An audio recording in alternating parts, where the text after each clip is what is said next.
सिंह ने उनसे कहा कि वो दिल्ली स्कूल ऑफ इकोनॉमिक्स में प्रोफेसर की अपनी नौकरी पर वापस चले जाएंगे। प्रधानमंत्री इंदिरा गांधी के सचिव पीएन हक्सर को इसकी भनक लग गई। उन्होंने कहा कि तुम वापस नहीं जाओ। उन्होंने उन्हें वित्त मंत्रालय में मुख्य आर्थिक सलाहकार का पद ऑफर कर दिया और इस तरह मंत्री से लड़ाई उनके लिए प्रमोशन लेकर आई। मनमोहन सिंह ने इसके बाद योजना आयोग के सदस्य और उपाध्यक्ष, रिजर्व बैंक के गवर्नर और विश्वविद्यालय अनुदान आयोग के प्रमुख के तौर पर काम किया। 1991 में नरसिम्हा राव ने उन्हें भारत का वित्त मंत्री बनाया। नरसिम्हा राव के जीवनीकार विनय सीतापति बताते हैं, नरसिम्हा राव के आइडियाज की कमी नहीं था। उनको एक चेहरा चाहिए, एक मुखौटा चाहिए था जो फाइनेंस मिनिस्ट्री और फॉरेन आईएमएफ और डोमेस्टिक ओपोनेंट्स को एसुएज कर सके। तो जून 1991 पीसी अलेक्जेंडर उनके सबसे बड़े एडवाइजर हैं और नरसिम्हा राव पीसी अलेक्जेंडर से पूछते हैं, I want an internationally credible face as finance minister. Alexander ने उनको कहा कि आप आईजी पटेल से पूछिए।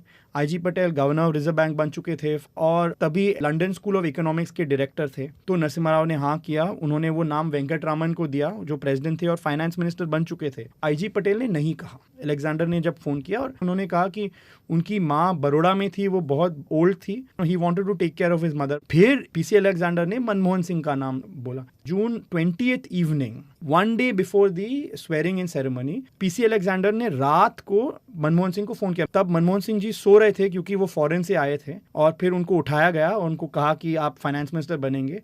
मनमोहन सिंह ने मुझे कहा कि 100% उसको बिलीव नहीं करते थे क्योंकि ब्यूरोक्रेट्स ये बोलते रहते हैं जब तक नरसिम्हा राव फोन पे न बात करें तो वो उन पे विश्वास नहीं करना चाहते हैं। नेक्स्ट मॉर्निंग जून 21 12 बजे दी स्वेरिंग इन सेरेमनी वो शेड्यूल्ड। मेरे ख्याल से 8-9 बजे सुबह मनमोहन सिंह जी अपने घर से यूजीसी ऑफिस गए। वो यूजीसी चेयरमैन थे और वहां पे एक फोन कॉल आया।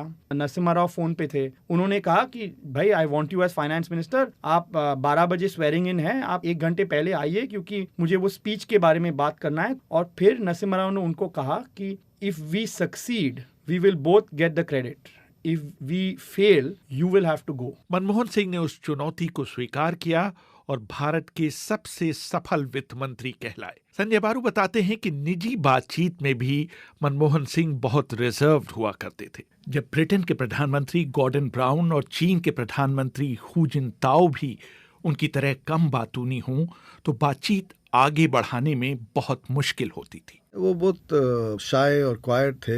दूसरे लोग जब बात करते थे तो खुश थे कि और कोई बात कर रहे हैं। इंटरनेशनल मीटिंग्स में भी ऐसे नेता लोगों को पसंद करते थे जो बहुत बात करते, जैसे अफगानिस्तान के Karzai was very social man और कारजाई बहुत बोलते थे और ये मनमोहन सिंह को ठीक लगता था कि मुझे ज्यादा बोलने की जरूरत नहीं है। घर पे भी ज्यादा ऐसा ही, उनका ज्यादा बातचीत नहीं होता था, तो you would always remain very quite. और जो लीडर्स जो कम बोलते थे वो मनमोहन सिंह नहीं पसंद करते थे। मतलब इट वाज बी डिफिकल्ट। अगर आप भी कम बोले और वो भी कम बोले तो बोलना ही नहीं होता।